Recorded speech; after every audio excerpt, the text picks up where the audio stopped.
know last year when you came in, it was, not where it needed to be at all. Yeah. Do you feel like a year later, after your system, the foundation, the base you guys are starting from is obviously a lot better? Yeah, I do. I sit here a year ago. I'm not gonna lie to you. I had some concerns about where we were at and how far we had to go, and the time frame we had to do it in. So you felt like you were kind of trying to rush things, and there's a sense of urgency certainly today to try to do things. But when you look at conceptually over all the numbers and the data that we track over time, we're in a much better position today than we were a year ago. We're staying here, and that should be the case after being a year in the program. And we tell our guys all the time, we had some dramatic increases last year, and we tell our guys and tell our coaches, we should never have to have those dramatic increases ever again. If you're doing the things you're supposed to do year round and the way you train guys. And we feel good about where we're at right now. Feel good about, never going to feel great about anything, but I feel like we're heading in the right direction. Feel really good about the work ethic for sure. Any of the early enrollee players stuck out to you so far? I mean, I like them all. They're all good kids. They're all adapted well.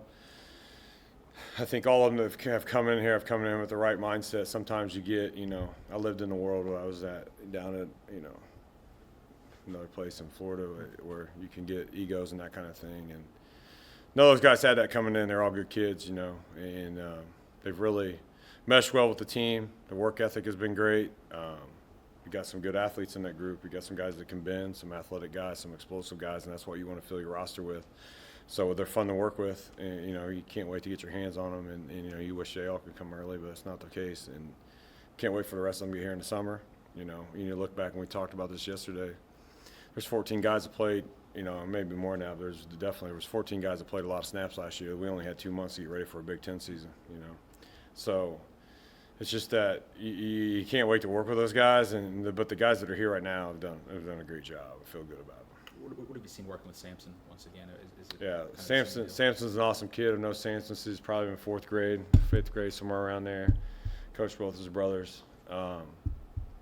He's exactly what I knew we were getting. So the thing with Samson, when he comes in, he enters the weight room or he comes in and talks to me, he has a focused look in his eyes and it never changes since he wants to be great. And he has an expectation about what he wants this sport to do for him.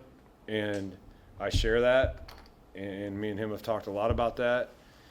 And the way he approaches the day-to-day operation of what you have to do is how you operate in this conference. It's how you operate and how you win, and it's what you need to filtrate through a roster.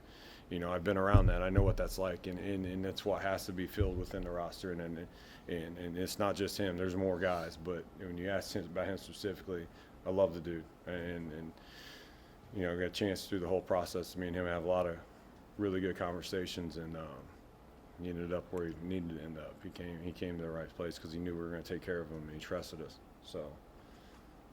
We had the chance to talk to Bryant and Donovan and Andre. What have you seen out of those three specifically over the winter workouts? So Andre, I was talking to somebody a minute. Andre is a completely different kid than when I came here a year ago. Complete 180. Andre's unbelievable. There was work ethic, the way he's approached what I just said a minute ago, the way he approaches his business on a day-to-day. He's the first dude in the building when we have our 6 a.m. runs. I mean, he's in there at 5:10, 5:15. He's the first guy in the milling camp or in the indoor ready to roll. He's the first guy in for his lift group. He's ready to go, and he attacks the weight room. And his strength and power numbers are off the chart when you talk about a cornerback and the things that it should be. A kid. We don't worry too much about pounds and because power's our thing. But Andre just squatted 540 and part of a workout on Monday. That's not, you don't typically see that out of a corner. And that's not like we were maxing out, just part of his workout. But couldn't be more impressed with Andre and the way he's approached it. Fitz is another kid I've known for a long time. Love the kid. So happy I got a chance to come back down here and work with him, because I had so much fun doing it before. But he is an explosive athlete who's very coachable. You can coach Fitz, and he's a very coachable kid. You can push him. I can challenge him. I know him really well, so I know how to challenge him, and he responds to it. But he's another kid that has the exact right mindset, what you need to go win in this conference year after year after year. The way you approach things, the expectations, and everything.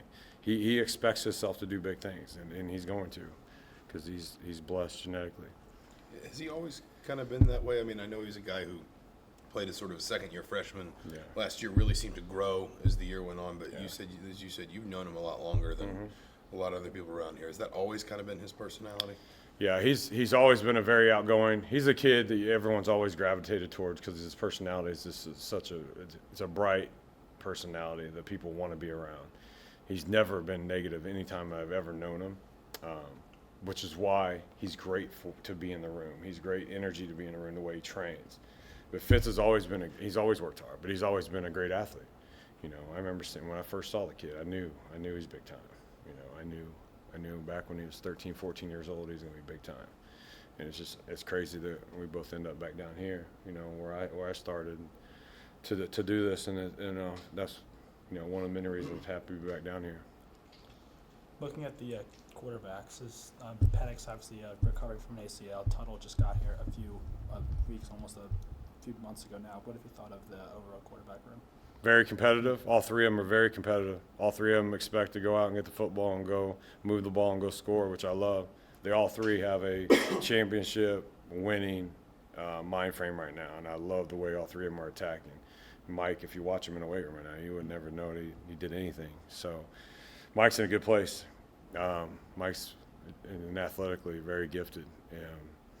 Obviously, just getting to know Jack. Jack's a very competitive, hard-working kid. You know, in a lot of ways reminds me of Peyton from his work ethic, his mindset, and the way he kind of locked in from day to day. And then Peyton walking in his hardest work in the room, every room he steps into.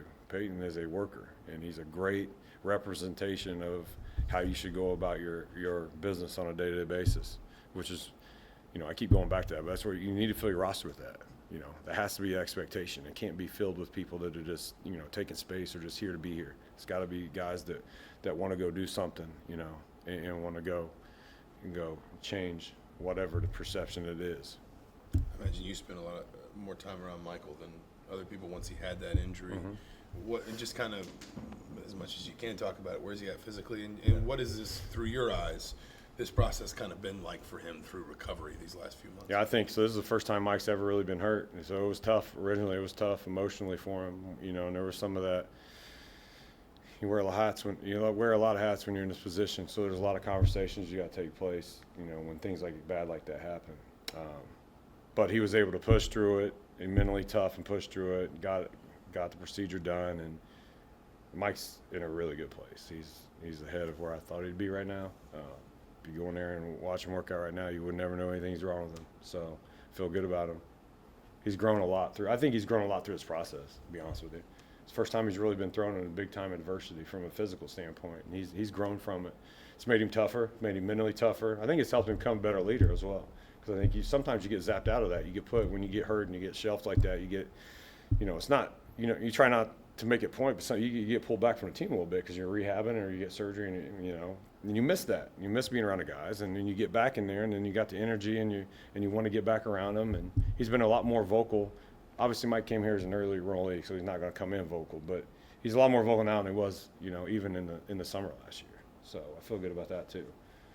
After you and Dr. Ray and your staff look back at the season, was there things in this off-season workout that you guys tweaked or changed? Or Absolutely. things that you thought, we need to do this better or do this different or whatever? No question. And me and him talk about that all the time. If we ever have two off-season programs that look the same, we're not doing our job. You know, and you got to go evaluate the season. You got to go watch it. We watch a lot of football film, believe it or not. And I'd say the biggest thing to answer that question is this. The number one thing that we saw, you know, holistically over the whole course of the year is in terms of acceleration. We had an acceleration need. And this acceleration really is football. I mean, you look, the majority of you can do the statistics, anywhere from 70-75% of the game is played in a 20-yard box. Okay, it's played in a 20-yard box. So when you talk about some of these top speeds and you know how fast guys are, this and that, well, that's great. But if they spend 75% of the game and never even get to that top speed because they're not running far enough to get, there's acceleration's a big deal. And I don't know if any of us, you know, and I know Docs has put some of this out. We have technology that we can measure, and when we do, you know, we'll measure 5-yard increment, 10-yard increment, 15-yard increment, 20-yard increment. Our focus for speed-wise this offseason has been in 20-yard increment. Okay, not to say we haven't ran far that, 'cause we have, but when we test our guys, I'm concerned. I want to know in 5 yards how much power they're putting out per leg and how many meters a second they're moving from a speed perspective. and then 10 yards, then 15 yards, then 20 yards. So our guys in there, they're ranked by position, where they're ranked after 5 yards, after 10 yards, after 15, after 20. And I'm telling you, it's not the same. Okay? You have guys that takes them longer to get up top speed, but they can get up to top speed if you give them far enough to go, and they'll have to throw a nice number up there. But in reality, on the football field, it takes them too long to get up there. So you got to fix that. So there are specific things you can do to fix that, and we're doing them. And we put those in, and then we've been heavily involved. And that was the number one thing that we came out when we sat down in December. Me and Doc sat down. We got to fix acceleration. Acceleration issue. We got to fix it. And that's to answer your question. That was the biggest thing.